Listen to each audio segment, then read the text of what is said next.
The entire system of ABA, be it for dog training or, autistic people, and it's the same bloody system, is narcissistic at its core. Do people realize that?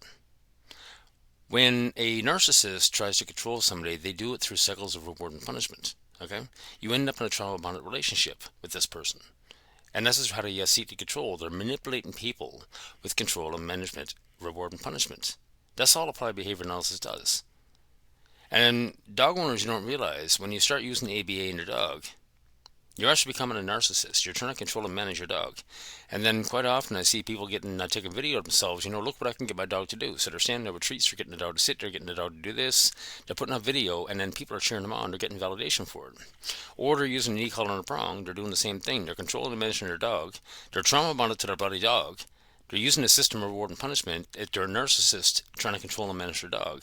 And then they put those videos up and they get validated, they get cheered on. Oh my God, I want to be you. Do you realize that you become a narcissist?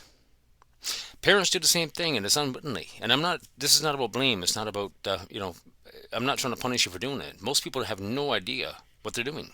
Most people have no idea that they become a narcissist. They don't realize it.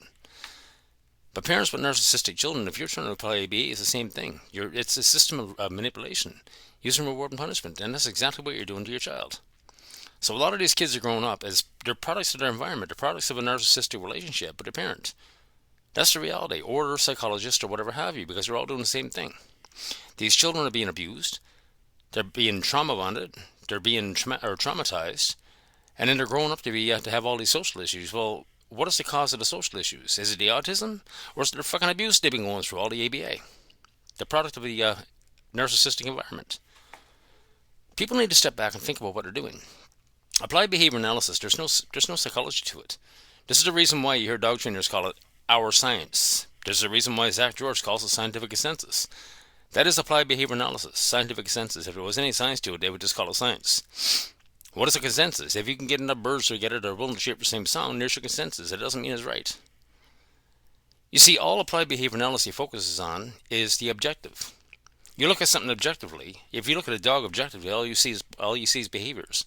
Aggression and reactivity, something to shut down, to stop it. And that's all we ever hear. And dog training applied behavior analysis attempts to shut down behaviors, stop the behaviors. Well, that's not psychology. Okay, it's no different for parents with autistic kids. You're trying to shut down behaviors, you're trying to control behaviors, you're trying to stop behaviors through reward and punishment. It's all manipulation. That's the reality. You're becoming a narcissist, and you're turning your child into a product of a narcissistic environment. Now take a woman who's in a marriage with a narcissistic male. That's not going to end very well, is it? We got to stop and think about what we're doing and understand what ABA is. ABA needs to go back in the garbage where it came.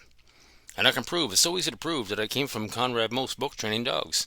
This whole system of applied behavior analysis, it started with Lavasse back in the 60s. But that's not what it is today, because vets intervened. And they based the entire applied behavior analysis on Conrad Most book, Training Dogs. And I can prove it to you. I can show you the actual essay that they penned. How they managed to hide Conrad Most and blame B.F. Skinner. What's actually primary compulsive inducements, they turned around and blamed it on Skinner and called it positive punishment. This is what's going on today. The entire system is one big lie, and it needs to go in the garbage. The problem is, all these psychologists and parents and everything else are all looking at the child objectively again. And when you're looking at your child objectively, all you see is behaviors. The problem is, psychology comes in with the subjective. The subjective is what makes the child what they are, as all of their life's experiences, good and bad, that turn them into what they are. That's all the subjective, and that's what's driving the behaviors. Okay? It's emotions that drive behaviors, and emotions are all subjective. You can't destroy all the subjective underneath the rug and we're just going to focus on behaviors.